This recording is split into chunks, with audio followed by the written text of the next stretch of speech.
Telangana, remember 8 people have been currently trapped at a tunnel in Nagar Kurnool district in Telangana. ఈ tunnel cooling సమయంలో మొత్తం 50 మంది కార్మికులు పనిచేస్తున్నారు.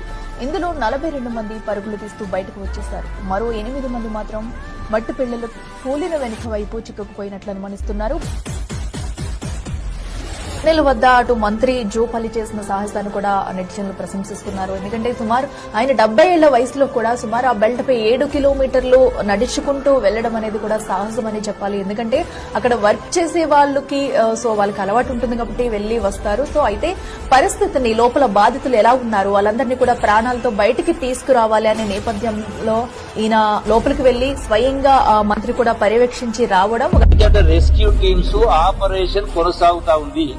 వాళ్ళకు అవసరమైనటువంటి ఇంకా కొంత సరంజామా పంపించడం ఏర్పాటు చేస్తా ఉన్నాము.